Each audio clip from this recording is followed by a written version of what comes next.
De lutte du mouvement ouvrier, instauré par la Deuxième Internationale, en mémoire au massacre de Haymarket Square, comme journée annuelle de grève pour la réduction du temps de travail à une journée de 8 heures. Cette revendication fut satisfaite lors de l'entre-deux-guerres dans la plupart des pays européens industrialisés. Pour notre part, nous fêtons les 100 ans cette année en France. La fête du 1er mai est devenue une journée de célébration et de combat des travailleuses et des travailleurs. Il est peut-être temps de porter l'exigence de la semaine à 32 heures le 1er mai pour rebondir aux annonces de Macron. Comme quoi il faut travailler plus, nous on veut travailler 32 heures. Elle est célébrée dans de nombreux pays du monde et l'occasion d'importantes manifestations du mouvement ouvrier partout. Nous aurons une pensée particulière pour tous les peuples qui souffrent des avidités et manœuvres des gouvernants de ce monde, complices du patronat et des multinationales, qu'ils soient palestiniens, vénézuéliens ou algériens. Des vents de lutte et de liberté nous viennent aujourd'hui des peuples algériens ou soudanais qui ont le courage de s'élever contre des dictatures qui sont parfaitement intégrées au capitalisme international. Nous leur témoignons notre solidarité, comme à tous les peuples qui, de par le monde, luttent pour la liberté, la solidarité et la justice sociale. Plus de 8000 syndicalistes ont participé à la manifestation européenne organisée par la Confédération européenne des syndicats à Bruxelles le 26 avril pour réclamer une Europe plus juste pour les travailleurs.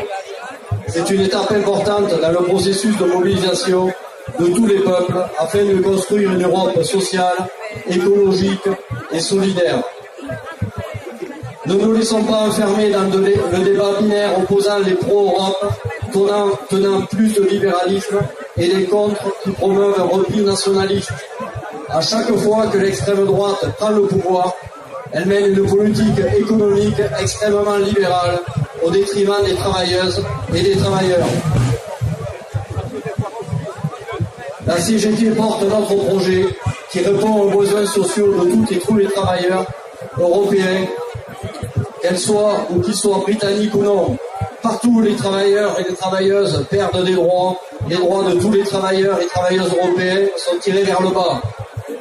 Cette grande manifestation du 26 avril doit être un signal fort pour exiger une hausse de tous les salaires et pour en finir avec les politiques d'austérité qui écrasent les travailleurs, alors que le patronat financier et actionnaire en profite grassement. Nous devons promouvoir le projet de garantie collective et des normes sociales à l'échelle européenne pour en finir avec cette Europe des riches, cette Europe discriminante. Le soi-disant dialogue social qui est privilégié par certaines organisations syndicales en France ou en Europe nous conduit dans une impasse austéritaire et autoritaire. Que ce soit à l'intérieur de la Confédération européenne des syndicats ou directement avec les travailleurs et les travailleuses européens, nous devons construire des coopérations et construire une lame de fond qui change en profondeur la politique européenne en faveur des salariés. Après avoir joué les vertus pour Notre-Dame, Macron a daigné apporter sa réponse aux revendications portées depuis de nombreux mois par les contestations populaires. Celles et ceux qui n'entendaient rien n'ont pas été déçus. Ils nous rejouent le coup que nous font les différents gouvernements et présidents de la République depuis plus de 10 ans. Je vous entends et donc je continue. Je continue de casser notre socle social. Je continue de faire des cadeaux aux plus riches. Je continue de me foutre de votre gueule. À travers ces mensonges éhontés, Macron insulte le peuple de France qui réclame depuis des mois davantage de justice sociale, davantage de justice fiscale, davantage de justice écologique, davantage de démocratie. Sa réponse est travailler davantage. Les 6 millions de privés d'emploi apprécieront. Vous pourrez partir à la retraite à 62 ans, mais je vais augmenter la décote. Le choix, c'est mourir d'épuisement ou mourir de faim. Je baisse les impôts et je touche surtout pas l'ISF. Comment vous financez les services publics alors? Je crée des maisons cantonales aux services publics. Ça veut dire que vous éloignez encore davantage des services publics des citoyens. Après la commune, les communautés de communes, voilà le canton. Avec Macron, plus ça voit grand, plus ça s'éloigne. Je suis prêt à revenir sur la suppression de 120 000 fonctionnaires. Pur effet d'annonce. Je ne veux pas de fermeture d'hôpital sans avis du maire après 2022. Que restera-t-il en 2022 au rythme où vous réduisez tous les moyens nécessaires à une prise en charge humaine de votre peuple? Je vais revoir la Constitution. Pourquoi? Pour nous empêcher encore davantage de manifester? Comme tous les imposteurs, vos paroles vont à l'inverse de vos actes, M. Macron. Vos actes, ils se résument par une casse des outils de travail dans le secteur privé, un démantèlement des services publics, la vente et privatisation des biens communs, la fermeture des boîtes privées par les multinationales et le grand patronat, alors même qu'ils ont perçu des sommes colossales d'aide publique. Pour en rajouter, la réforme sur l'assurance chômage pénalisera un peu plus ceux et celles qui sont privés d'emploi, celles et ceux qui sont les plus précaires et les plus pauvres. Qui a dit qu'il n'y avait pas d'argent dans les poches du grand patronat? En quelques jours, ils ont contribué avec leur argent de poche et à grands coups de défiscalisation à réunir près d'1 milliard de promesses de dons pour sauver le patrimoine chrétien français. 1 milliard à déduire du peu d'impôts qu'il a payé en France. 1 milliard de moins pour les services publics. 1 milliard de moins pour la seule richesse des pauvres, le service public. Emmanuel Macron avait jugé le statut de la fonction publique inadapté durant sa campagne et prévu la suppression de 120 000 emplois. Il confirme, après la réforme du Code du travail devenue référence sociale, il s'attaque maintenant à la fonction publique et au statut des fonctionnaires. Extension du recours aux contractuels au détriment du statut, rupture conventionnelle collective, fusion des instances. La transformation de la fonction publique s'inscrit dans la poursuite de la construction d'une société de précarité et d'individualisme dans un monde du travail fragilisé. Même si dans son intervention, Macron laisse un espoir de ne pas supprimer 120 000 fonctionnaires, personne n'est dupe sur ses capacités de communicant et ses effets d'annonce. Rien dans son discours sur la réaffirmation du statut de la fonction publique, élément essentiel d'égalité, de continuité du service pour les usagers. Une société qui dispose d'agents publics avec un statut de haut niveau est une société ambitieuse pour ses citoyens, une société garante du bien commun partout et pour toutes et tous. S'attaquer à ce fondement, c'est s'attaquer à un pilier fondateur de la République. La CGT milite pour un renforcement des moyens pour nos services publics, la fonction publique et pour un statut général des fonctionnaires rénové et renforcé, garantissant leur indépendance et leur responsabilité, socle incontournable de l'égalité d'accès aux emplois publics. Cela garantit aux administrés neutralité et impartialité dans l'exercice des missions des agents. Nous exigeons par conséquent le retrait du projet de loi dit de transformation de la fonction publique. Il est urgent d'exiger de nouveaux services publics. Dans l'éducation, d'ailleurs, au sujet de l'éducation, il y a un appel de 7 syndicats de l'éducation privée, c'est quand même important de signaler, c'est un fait historique, qui appelle à la grève le 16 mai pour l'arrêt des réformes. Donc il est temps de se doter de nouveaux services publics, logement, alimentation, communication, santé, transport, énergie, correspondant aux besoins du XXIe siècle. Il est temps de changer le cours de l'histoire pour répondre aux défis de l'urgence climatique et de construire des politiques publiques et un service public du développement soutenable, assurant au plus près des territoires l'appui technique nécessaire à l'ensemble de la collectivité afin de réussir la transition énergétique et écologique, notamment par l'encouragement du transport de marchandises par le rail et la voie d'eau, en opposition à la politique actuelle tout routier. Ces politiques publiques doivent intégrer des énergies alternatives renouvelables et respectueuses de l'environnement. La France et l'Union européenne doivent s'engager à développer des circuits courts de production et de distribution. Il faut donc un service public technique dans une logique écologique pour mettre en place la transition énergétique moins carbonée, renouvelable et satisfaire les besoins sociaux pour créer les conditions d'un développement soutenable. Toutes les organisations syndicales appellent à faire du 9 mai une journée de lutte contre le projet de réforme de la fonction publique.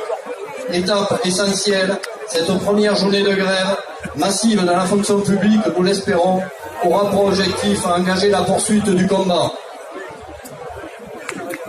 Le projet de réforme des retraites, véritable danger, a été décrypté et dénoncé par la CGT. En effet, alors que le projet retraite de Nouveau Monde sera présenté cet été au Parlement, et que la cacophonie gouvernementale est bien entretenue pour embrouiller, la CGT lance une campagne avec des propositions afin d'améliorer les droits de tous les régimes. Nos propositions consolident le système de cotisation par annuité de solidarité intergénérationnelle. Après leur enquête sur les cotisations de sécurité sociale, le danger est grand et grave de voir disparaître notre système de retraite fondé sur la répartition, la solidarité et financé par les richesses créées par le travail. Le travail, sujet central du prochain congrès de la CGT dans 15 jours, qui doit faire débat au sein de toute la CGT, de ses militants et de ses syndiqués, en lien avec la transition numérique. Changer le travail nécessite de changer le système économique et l'exploitation capitaliste qui va avec, sans quoi il continuera à accentuer son accumulation des profits en s'appuyant sur la baisse de l'emploi et des salaires. Face à l'exaspération sociale, l'explosion des inégalités sociales, le gouvernement apporte seulement des réponses sécuritaires et répressives, y compris contre des journalistes. Il renforce son dispositif législatif déjà très répressif et privilégie un maintien de l'ordre violent avec l'utilisation d'armes lors des manifestations. Il crée de nouveaux délits et aggrave les sanctions existantes pour porter atteinte aux libertés et notamment celle de manifester. De même et de concert, les entraves à l'activité syndicale, les discriminations et les répressions effectuées par les employeurs en direction des militants et des militantes continuent à se généraliser. Le sujet des libertés individuelles et collectives n'est pas moindre. Si les libertés individuelles et collectives sont restreintes, les reculs sociaux s'amplifieront d'autant.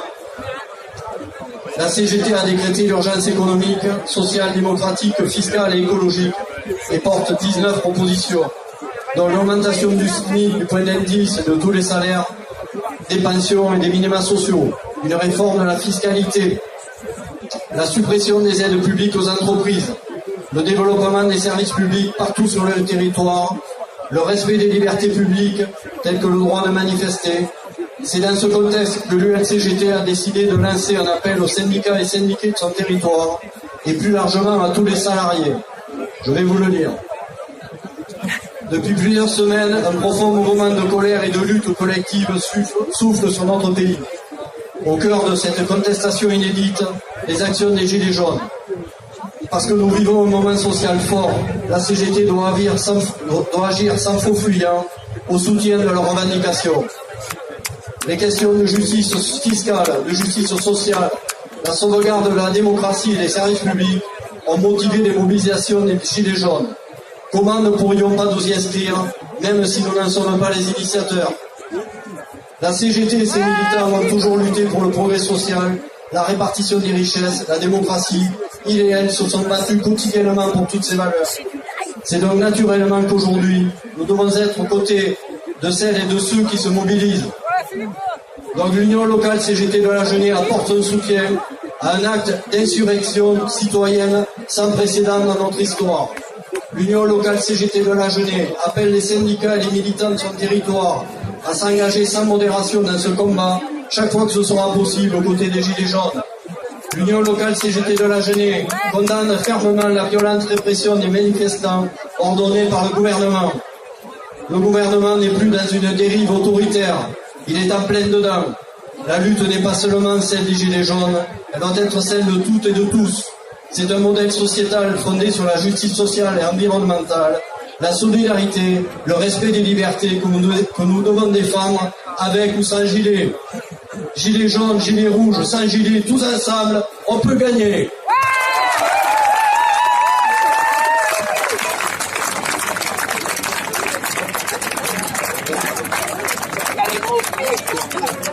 Pour la CGT, organisation résolument féministe et antifasciste, l'avenir sera subversif ou ne sera pas.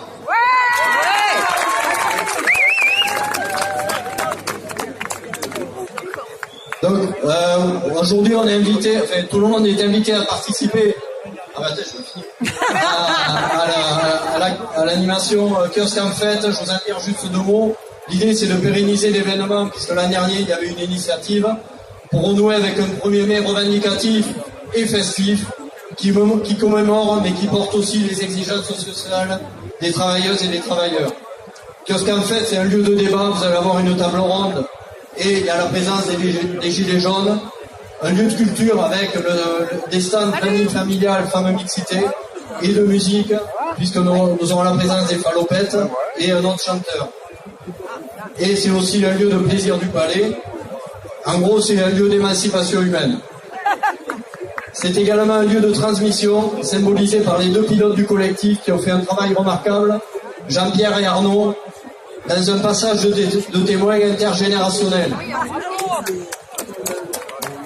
Un remerciement aussi aux bénévoles, parce qu'il y en a plus d'une vingtaine, je ne vais pas citer leur nom, je m'en excuse, qui sont là depuis Potron-Minet, et pour certains qui œuvrent depuis des mois, pour faire de cette journée une réussite pour nous tous et toutes.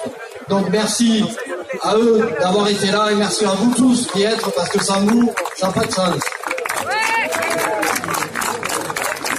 Je vais finir avant de laisser la parole à Julien pour les Gilets jaunes, parce que c'est un moment un peu particulier, parce que c'est ma dernière intervention sur le 1er mai, même si je ne les ai pas toutes faites, puisque je vais rendre mon mandat au mois de septembre. Donc je suis fier de laisser la place en faisant vivre les règles de la CGT, qui veulent que le mandat n'appartienne pas aux mandatés, il appartient à tous les syndiqués.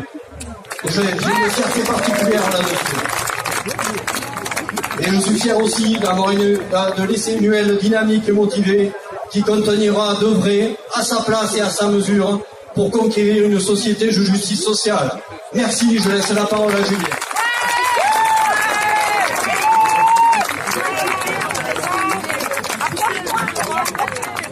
Bonjour à toutes et tous.